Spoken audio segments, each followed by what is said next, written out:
spectacle, ce mariage. Mais juste avant, on va tenter d'en savoir plus sur une expérimentation américaine. Vous allez nous parler aujourd'hui de ce projet qui est un mythe, mais peut-être qui deviendra réalité, le projet du bébé parfait. Alors c'est plus qu'une expérimentation parce que c'est une société qui existe réellement et qui a pignon sur rue et qui a déjà mis en route des embryons triés génétiquement.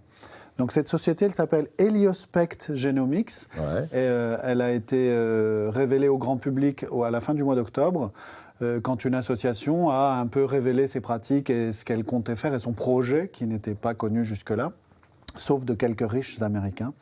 Et donc en fait, l'idée, c'est de proposer à des couples qui sont capables de payer $50 000 de leur faire obtenir 100 embryons par fécondation in vitro, d'analyser les données génétiques de ces embryons et de les trier par ordre de mérite, si on peut dire, j'emploie des guillemets, hein, Ouais.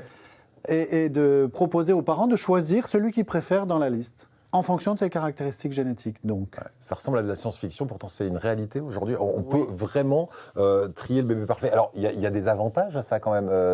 Par exemple, on peut éviter certaines maladies. On parle avec Merwan de la leucémie. Est-ce que, par exemple, demain, on va pouvoir, et ça, ce serait peut-être pas mal, de dire on va éliminer le gène qui pourrait déclencher cette maladie. Est-ce que ça c'est ce qu'on appelle la sélection négative, c'est-à-dire qu'on supprime des caractères pathogènes ou gênants. Ouais. Mais en fait, ils font aussi de la sélection positive, par exemple en sélectionnant, soi-disant, l'embryon qui a le meilleur, pour le bébé, qui aura le meilleur QI, le meilleur potentiel, etc. Et la alors, couleur en fait, des yeux, etc. On peut tout, sélectionner. C'est facile, parce que c'est un caractère comme la couleur des yeux ou la couleur de la peau, par exemple, c'est un caractère qui est très facile à sélectionner, parce que c'est basé sur un ou quelques gènes. Donc aujourd'hui, c'est plus de la science-fiction, ça existe. Comment c'est possible ? En fait, ils ont... Alors, c'est un peu pernicieux de la part de cette société, je dirais, parce qu'ils ont acheté des données de santé publique génomique à l'Angleterre, à une banque de données en Angleterre, en disant « mais c'est pour faire des recherches, ne vous inquiétez pas ». Voilà. Ils ont un peu menti en fait sur leur objectif.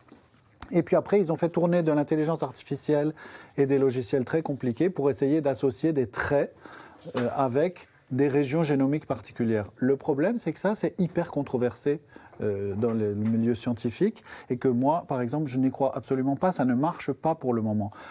En fait, l'expression des gènes, c'est pas seulement... Tous les caractères ne sont pas déterminés par les gènes, mais il faut être en interaction avec l'environnement. Et à l'heure actuelle, on ne sait pas encore mesurer la part de ce qui est génétique et la part de ce qui est acquis, l'environnement. Okay. Et donc, pour le moment, je trouve ça hyper prématuré. Et d'en faire un argument commercial, c'est un peu... éthiquement exagéré, en tout cas éthiquement très discutable, bien sûr, parce qu'ils font de la sélection positive. Donc, et alors, je suis sûr qu'on ne peut absolument pas prédire le QI de l'embryon. Ça, pour l'instant, pour le coup, c'est de la science-fiction. Ah, je crois, oui. Alors, est-ce que c'est inquiétant pour l'avenir ou est-ce que, par certains côtés, ça peut être positif ? Eh ben, alors c'est positif, comme vous l'avez dit, pour essayer d'éliminer des caractéristiques pathogènes. Ça se fait en France. Il y a du diagnostic préimplantatoire pour les couples chez qui il y a des maladies génétiques très lourdes qui ont été identifiées. On leur propose de choisir des embryons, de sélectionner des embryons qui n'ont pas cette caractéristique. Mais quand ça se fait pour des choses positives, je ne sais pas si vous connaissez le film Bienvenue à Gattaca.